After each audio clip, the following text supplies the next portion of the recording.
നമസ്കാരം. സച്ചിദാനന്ദന്റെ ആത്മഹത്യ കർഷകൻ വെള്ളത്തെക്കുറിച്ച് സംസാരിക്കും. സ്വർഗത്തിലെ മഞ്ഞായിരുന്നു കാരണവന്മാരുടെ പ്രാർത്ഥനയിൽ അലിഞ്ഞ് അത് ഉറവകളുടെ സൂര്യകാന്തിയായി ഭൂമിയിൽ വിരിഞ്ഞിറങ്ങി.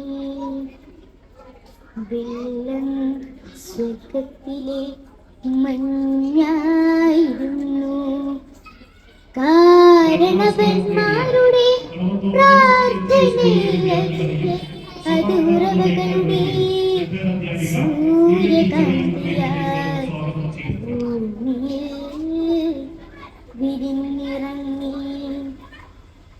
ആ അമൃതു പിന്നെ അരുവികളായി വെള്ളം ഞങ്ങളുടെ മാതൃഭാഷയായി അതിലൂടെ വെളിവും വിളവും നേടി ഞങ്ങൾ തലമുറകളോട് സംസാരിച്ചു. ഞങ്ങളുടെ നാടിന്നു പേര് പുഴകളുടെ നാടിന്നായിരുന്നു. പുഴകളായിരുന്നു ഞങ്ങൾക്ക് അവയായിരുന്നു മുലപ്പാൽ പിള്ളതുപ്പിൽ താരാട്ട്. കുട്ടിക്കാലത്ത് പുഴകളുടെ പേരുകൾ ഉരുവിട്ടു ഞങ്ങൾ പേടിയും ദീനവും മാറ്റി. മുതിർന്നപ്പോൾ പുഴകൾ ഞങ്ങളുടെ ഉച്ഛ്വാസത്തിന് വാത്സല്യത്തിന്റെ ഈപ്പം പകർന്നു. ഞങ്ങളുടെ ശബ്ദം വെള്ളച്ചാട്ടങ്ങളുടേതായിരുന്നു. ഞങ്ങളുടെ ധമനികൾ അറിയപ്പെട്ടത് പേരാരെന്നും പെരിയാരെന്നുമായിരുന്നു. നാടികളെ പമ്പയെന്നും കബനിയും സ്വർഗത്തിലെ മഞ്ഞായിരുന്നു.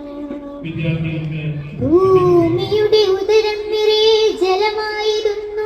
1000 വസന്തങ്ങൾക്കുള്ള വിത്തുകൾ അതിലൊഴുകി നടന്നു.